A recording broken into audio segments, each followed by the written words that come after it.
Now let us start our next topic, which is prehistory and history. Prehistory and history both tell us about the events of the past, but there is a little difference between them.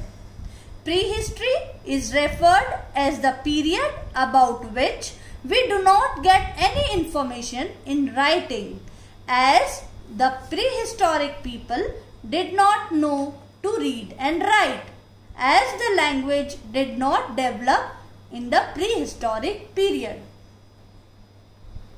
Our knowledge about them is based on unwritten sources like caves, bones, tools, pottery, etc. buried inside the ground.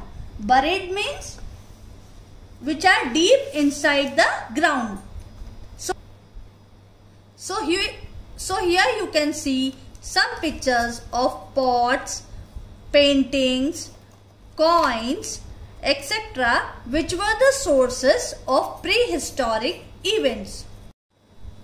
So after prehistory, we will see that what is history. The events of the past which are known from written records are history. Now the people knew the art of writing. The written records which help us to know about the past are called manuscripts because they were written by hands. The word manu means by hand in Latin language. Here is an image of an old manuscript. Other than manuscripts, the sources by which we can get the written records are religious literature or historical literature and traveler account. Religious literature means the religious books of Hindus, that is Vedas, Upanishads, Ramayana, Mahabharata, etc. Next is secular literature. Secular literature means the historical books based on the life of any king or great man. And the third is traveler's account.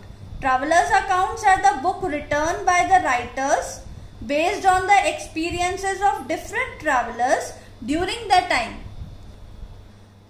The other sources of non-written records, that is prehistory time. They are archaeological sources. Example, artifacts. Artifacts means different kinds of objects like pots, paintings, etc. Monuments. Monuments means statues, buildings, etc. Coins and inscription. Inscriptions means something drawn on a coin or a stone, etc. Hope you are clear with the prehistory and history topic. Now write down two questions. What is the meaning of the word Manu? And name the period about which we do not get any information.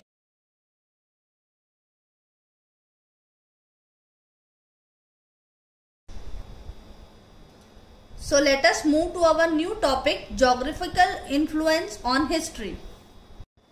Geographical influence on history means a location or climate of a place. Geographical features have influenced the history of India to a great extent. Influence means affected और असर डालना. तो जो features जो है वो settlement पे बहुत असर डालते हैं. The Himalayas in the north have protected India against Central Asian invasions. Invasions means attacks. It means that Himalayas stood like a wall. Himalayas जो है एक रुकावट बन के खड़े हैं जो कि इन्वेडर्स मतलब अटैक करने वालों को रोकते हैं या बचाते हैं. And Himalayas also protect us from harsh weather. Many favorable conditions help the civilization to flourish in the river valley. Favorable means supportive conditions. So there are four main factors that are: number 1, advantages of river; number 2, abundance of water; number 3, fertile soil; and number 4, waterway transport. First is abundance of water to support life.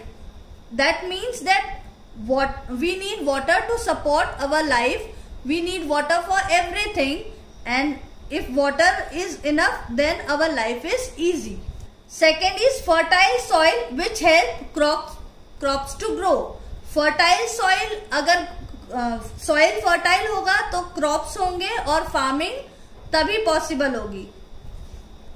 And the next is waterway transport. That means rivers also facilitated the movement of goods and people and help in the expansion of trade and commerce. So that was all for this chapter. Now note down the question. Which are the favorable conditions which made the people settle near the river valley?